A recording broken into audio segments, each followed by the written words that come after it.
नमस्कार दोस्तों। आज की कहानी है अभा का पिता। हेलो राहुल बेटा, मैं तुम्हें कितने दिनों से फ़ोन लगा रहा हूँ, लेकिन तुम हो कि फ़ोन उठाते ही नहीं हो। बेटा तुम तो जानते ही हो अपनी माँ की हालत के बारे में। उसकी तबीयत ठीक नहीं रहती। अब तो उसकी हालत और भी ज़्यादा बिगड़ने लगी है। बिस्तर पर पड़े पड़े तुम्हें याद करती रहती हैं। बेटा कुछ समय निकाल कर माँ से मिलने आ जाओ। बहू और बच्चों को भी लेते आना। तुम्हारी माँ की हिम्मत हार चुकी है, उसे तुमसे मिलकर कुछ सहारा हो जाएगा। अभी मनोहर लाल जी अपनी बात कह ही रहे थे कि राहुल ने अपनी मजबूरियां बयां करनी शुरू कर दी। पिताजी इस हफ्ते तो मुझे कोई छुट्टी नहीं मिल पाएगी, और आपको तो पता ही है मैं यहाँ अपना नया मकान बनवा रहा हूँ। मुझे वहाँ भी निगरानी रखनी पड़ती है।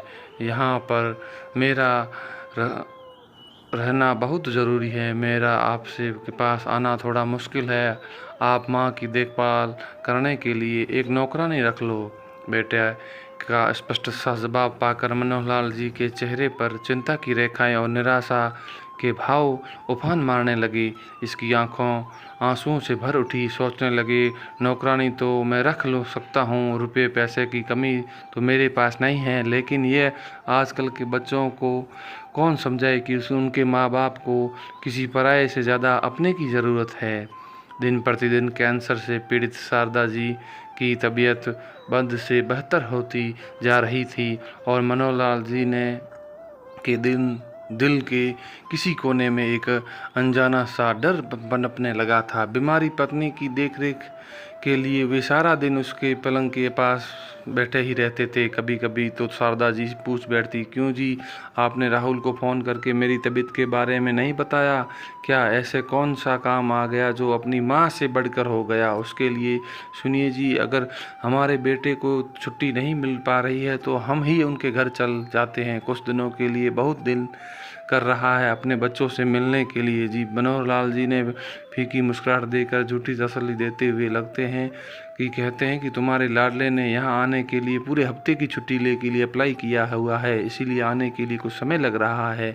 अब तो शायद जी शारदा जी भी जान गई थी कि यह सब बातें अपने उनके पति ही दिल में रखने के लिए कह रहे हैं, वरना दिल्ली यहाँ से ही कितनी दूर है। इस समय इस उपदेशवर्ध दंपति के पास ऐसा कोई अपना नहीं था जिसके साथ वे अपना गम बांट सके। वे भी दोनों एक दूसरे के से ही तसल्ली देकर रह जाते। मनोहर जी ने अपनी पत्नी से कहते कि शायद हमारी ही किस्मत खराब है जो हम अपने बेटे बहू और पोतों पोती के साथ रहने के लिए सुख नसीब नहीं पा रहे हैं। पोते पोती को अपनी गोद में खिलाने और उनसे लाड करने का अरमान तो अरमान ही रह गया। इस पर शारदा जी अपने पति को भावात्मा तक संबल देते हुए कहती हैं, आप तो अपना दिमाग बेकार में ही बातें लगाए रखते हैं। बेटे की अपनी भी तो ज़िंदगी है, वो अपने पैरों पर खड़ा है, खुशी है। इससे ज़्यादा हमें और क्या चाहिए? हमें अपनी खुशियों में अपनी ही खुशियों देखनी चाहिए। लेकिन फिर भी शारदा जी, क्या बेटे का कोई फ़र्ज़ नहीं बनता जिससे भाग्य में जितना लिखा है वो उसे मिलकर ही रहेगा? शायद हमारे भाग्य में बच्चों का सुख इतना ही था। हम बेकार हैं ही ये उनके आने की उम्मीद पाले रहते हैं उनकी दुनिया में। अब उनके अपने बीवी बच्चों और शहर में पढ़े लिखे लोग उनकी दुनिया में हमारा कोई जगह नहीं है। ऐसे ही दोनों एक दूसरे को तसल्ली दे रहे थे और एक दूसरे के गमों को बांटने का प्रयास करते थे। घर का कामकाज संभालने के लिए मनोहर जी ने एक नौकर रख लिया था। नौकर रखने से उन्हें इस बात की तसल्ली रहती थी कि चलो कोई तो इस अवस्था में उनके साथ है जो उनकी मुश्किलों समय में उन्हें संभाल लेगा। कुछ दिन यूं ही बीतते गए, लेकिन शारदा जी की बीमारी बढ़ती ही जा रही थी। अब तो दवाइयाँ भी उनकी बीमारी का सामना हिम्मत हारने लगी थी। लेकिन अब मजाल उनका बेटा उनका हालचाल पूछने भी आया हो। अपनी पत्नी की चिंता में डूबे मनोहर लाल जी ने बड़े भारी दिल से न चाहते हुए भी उन्होंने अपने बेटे को फिर से फ़ोन किया। रुआ सी आवाज़ में बोले, बेटा तुम्हारी माँ की हालत अब ज़्यादा बिगड़ने लगी है। यहाँ भी डॉक्टर ने को दिखा दिया, लेकिन डॉक्टर ने कहा कि तुम्हारी माँ की कोई किसी बड़े अस्पताल में ले जाकर जाने के लिए आवश्यकता है। उन्होंने दिल्ली के एम्स हॉस्पिटल में ले जाने के लिए सलाह दी है। उसकी यह हालत अब मुझसे देखी नहीं, तुम जल्दी से आकर हमें ले जाओ, तुम्हारी माँ को जल्द से जल्द इलाज की ज़रूरत है। इस पर बेटे ने जवाब दिया, पिताजी मैं किसी काम से बम्बई आया हुआ हूँ, आप माँ को एम्बुलेंस में दिल्ली के एम्स हॉस्पिटल ले जाकर जाइए, मुझे 2 दिन लगेंगे वापस दिल्ली आने में। बेटे के कहने के अनुसार मनोहर जी सरदा जी को एम्बुलेंस में दिल्ली लेकर आ गए और हॉस्पिटल में उन्हें एडमिट करवा दिया। डॉक्टरों ने तुरंत इलाज शुरू कर लेकिन बीतते हुए हर पल के साथ शारदा जी के बचने की उम्मीद कम होने लगी थी। लेकिन मनोहर लाल जी को इस बात की तसल्ली थी कि उनके अपने बेटे, बहू और पोते पोती की एक झलक पाने के लिए तरसती हुई शारदा जी की यह इच्छा तो कम से कम पूरी हो जाएगी। परंतु मनोहर लाल जी की यह सोच केवल एक भ्रम मात्र थी। वह हर दिन सूरज निकलते ही दरवाजे की टकटकी की आवाज़ लगाए एक आस भरी निगाहें लिए अपने बेटे का इंतजार करते, लेकिन हर शाम उनको उनका भरोसा दम तोड़ देता। हर बीता दिन अब उन्हें अपने बेटे की फितरत का एहसास कराने लगा। फिर एक दिन ऐसा भी आया जब डॉक्टरों ने उनकी ठीक होने की उम्मीद को बिल्कुल नकार दिया और मनोहर लाल जी को साफ शब्दों में कह दिया कि अस्पताल के इलाज से ज़्यादा उन्हें अपनों के साथ की आवश्यकता है। यह सुनकर मनोहर लाल जी के अंदर तक टूट चुके थे। अपनी पत्नी का हाथ अपने हाथों में लिए मनोहर लाल जी दुख में डूबे उनके पास बैठे हुए थे। तभी शारदा जी ने कहा, सुनिए जी, मुझे पता है कि कुछ दिनों की मेहमान हूँ, बस मेरे लिए एक आखिरी इच्छा पूरी कर दीजिए, मुझे मेरे बेटे के से मिलवा दीजिए। अपनी पत्नी की इच्छा पूरी करने के लिए उन्होंने कांपते हाथों से अपने बेटे को फ़ोन लगाया, लेकिन राहुल ने आज भी फ़ोन नहीं उठाया। अपने आप को जैसे तैसे संभालते हुए उन्होंने अपनी पत्नी को बेटे के घर ले जाने को कहा, निर्णय लिया। अपनी बीमारी पत्नी की वो एम्बुलेंस के असिस्टेंट डॉक्टर को देख रेख के लिए लेकर जाते हुए मनोहर लाल जी ने रह रह कर सोचने लगे, हम दोनों ही तो एक ही दूसरे की सुख दुख का सहारा हैं। अब यदि शारदा जी को कुछ हो गया तो इस दुनिया में रहना के लिए सजा से कम नहीं होगा। यह सोचते हुए उन्होंने अपनी पत्नी की एक तरफ देखा और शारदा जी को शरीर के कोई तकलीफ हरकत न थी। एम्बुलेंस में उपस्थित डॉक्टर ने चेक किया कि तो उन्हें मृत घोषित कर दिया। अपने बेटे को, बहू को, उनके बच्चों को मिलने की अधूरी हरकत के लिए शारदा जी की आंखों में सदा के लिए बंद हो गई। शारदा जी की मौत ने तो जैसे मनोहर जी की जान ही निकाल दी थी। अब अपनी पत्नी को मृत शरीर को देखकर आंसू बहने के अलावा उनके पास और कोई चारा नहीं था। वे एम्बुलेंस में अपने बेटे के फ्लैट के बाहर तक पहुंच चुके थे, लेकिन जब शारदा ही नहीं रही थी तो बेटे के घर जाने का कोई सोचित यह सोचकर वो उसी एम्बुलेंस में अपनी मृत पत्नी की को लेकर वापस गांव की ओर चल दिए। दिल पर पत्थर रखकर मनोहर लाल जी ने अपने बेटे को फ़ोन करके उसे यह दुख भरी खबर सुना दी। 2 दिन बीत गए थे, लेकिन बेटा अभी तक घर नहीं पहुंचा था। मजबूरन बेटे ने अनुपस्थिति में ही शारदा का अंतिम संस्कार भी कर दिया गया।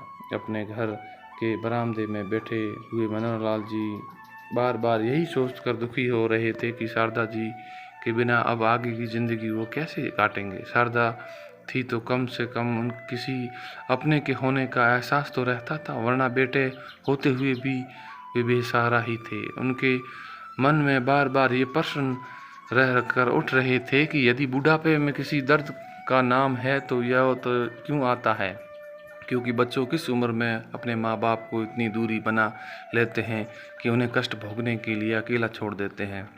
आज मनोहर लाल जी की पत्नी की मृत्यु के 5 दिन हो चुके थे, लेकिन अभी तक उनके बेटे के लिए आना ज़रूरी नहीं समझा था। सोचने लगे कि अब जब इसी बेटे को शारदा तकलीफ में देखती थी तो तिल मिला उठती थी, परंतु उसने अपने माता पिता को इतने कष्ट देने के बाद भी उनके बेटे को रत्ती भर का फर्क भी नहीं तिल मिला कर का एहसास नहीं हुआ। बड़े होकर भी अपने ही बच्चों को स्वार्थी और पत्थर दिल कैसे हो जाते हैं। मनोहर लाल जी की आंखों रो रो कर ही लाल हो चुकी थी। अपनी पत्नी की असमय मृत्यु पानो उनकी आंखों में के पानी को भी समाप्त करने लगी थी। अब तो ऐसा लग रहा था कि मानो इन आँखों में खून बहने लगेगा। शारदा तो अपने बेटों को जरा भी सी दुख तकलीफ का एहसास नहीं होने दिया था। फिर वह उनकी अंतिम यात्रा में क्यों न आया, जिसकी एक मांग पर शारदा दुनिया भर के पकवान बना दिया करती थी। उसकी जरा सी तकलीफ के लिए आसपास के वेद हकीमों को इकट्ठा कर लेती थी। उनकी इच्छा को जुबान पर आने से पहले ही पूरा कर देती थी। उसने तो अपनी ममता के लिए कभी कमी नहीं आने दी थी। वही बेटा अब उसकी बीमार होने को अंतिम विदाई पर आने के लिए ही समय नहीं निकाल पाया। मनोहर लाल जी सोचने लगे कि जब 2 वर्ष पहले राहुल गांव आया था तो मनोहर लाल और शारदा ने उनके साथ चलने का जिक्र किया था। उनकी गार्डन मॉडल बहू का तो यह बात सुनते ही उसके चेहरे उतर सा गया था। जाने दोनों ने अकेले में क्या बातें की। अगले दिन जब उनके साथ चलने का समय आया तो राहुल ने ताल मटोल करके हुए कहा, पिताजी, यहाँ की ढेर सारी ज़मीन खराब हो जाएगी, यहाँ की खेती को संभालना भी तो ज़रूरी है, इसलिए आप दोनों यहीं रहिए। बेटे राहुल की हाँ में हाँ मिलाते हुए बहू भी बोली, यह ठीक कह रहे हैं पिताजी, इस बुढ़ापे में दिल्ली शहर का प्रदूषण भरा वातावरण आपकी सेहत के लिए वैसे ही अच्छा नहीं है। गांव का साफ सुथरे वातावरण ही आप दोनों के लिए स्वास्थ्य के लिए उचित रहेगा। मनोहर जी ने तो उसी दिन ही बेटे बहू को मन को टटोल लिया था। उन्होंने मन ही मन के एहसास हो रहा था कि अब वो अपने बेटे को सहारे की उम्मीद रखना ही बेकार है। लेकिन उस समय तो उनके पास अपनी पत्नी का सहारा था। अब तो वो सहारा भी भगवान ने छीन लिया था। अतीत में झांकते हुए मनोहर लाल जी ने बीते हुए समय को याद कर पैन दर्द की अनुभूति कराने लगी। आंखों से गिरते हुए आंसुओं ने उनके कुर्ते के ऊपर का भाग गीला कर दिया था। सोचने लगे, 5 दिन पहले जब माँ की मृत्यु की खबर भिजवाई जा चुकी थी, फिर भी बेटे बहू का कोई अता पता नहीं। इस 5 दिन के अंतराल उन्होंने एक एक पल कैसे काटा, उनकी हालत बस साफ बयान कर रही थी। अपनी पत्नी की जाने के गम में अब बच्चों को उपेक्षा झेलने मनोहर लाल जी की छत पर टहल रहे थे। छत की मोडेर के नीचे आंगन की और देखा और सोचने लगे कि आंगन में शारदा की बेपरवाह हंसी गूंज रही थी। यही हमारे बेटे का बचपन बीता, यही आंगन में हमारे हंसते खेलते परिवार के हंसी ठहाके की आवाज़ें गवाह हुआ करता था। अपनी पुरानी यादों में खोए मनोहर लाल जी ने के विचारों पर एकाएक विराम लग गया। जैसे ही गांव के बीच से होकर जाने वाली सड़क से किसी गाड़ी की जोरदार ब्रेक की आवाज़ आई। अपने बेटे के आने की आशा के लिए उन्होंने गाड़ी की ओर देखा तो पास वाले शर्मा जी का बेटा उसी गाड़ी से उतर रहा था और गुड़गांव में नौकरी करता था। उसे देखकर सोचने लगे कि सब के बच्चे कुछ दिनों की नौकरी के बाद अपने माता पिता से मिलने आते हैं। एक वे ही अभागे हैं जिनके बेटे ने उन्हें उस हालत में अकेला ही छोड़ दिया। गम और अर्थात सागर में डूबे मनोहर लाल जी ने कुछ देर में छत के नीचे उतर आए तो देखा शर्मा जी का बेटा शारदा के लिए अफसोस प्रकट करने आया हुआ था।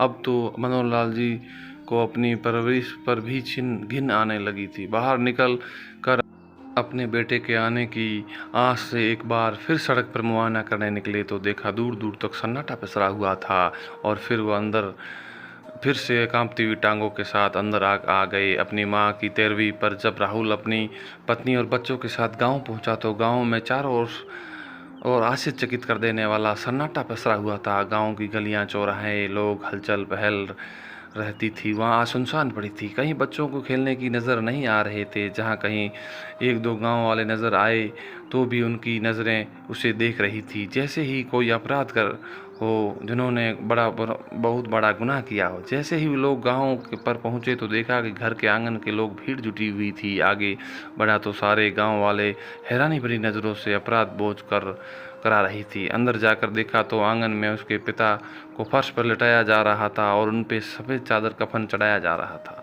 उसके कुछ बोलने से पहले ही उस पिताजी के एक दोस्त ने उनके हाथ में एक चिट्ठी थमा दी और बोला, बेटा, यह तुम्हारे पिताजी ने तुम्हारे लिए लिखी है थी। चिट्ठी देते हुए उनकी घुरती हुई निगाहें राहुल को अंदर से झंझोक कर रही थी। उसके पिता ने उसके लिए चिट्ठी में क्या लिखा था यह जानने के लिए उसने जैसे ही चिट्ठी खोली तो सबसे ऊपर लिखा हुआ था, मेरे प्यारे बेटे, सदा खुश रहना।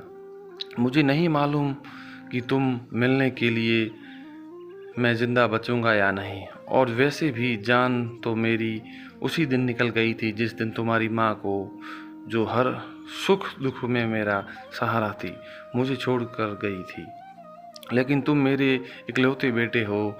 मेरे अपने होते हुए भी तुमसे इतने पराये कैसे हो गए, यह बात मेरी समझ से बाहर है।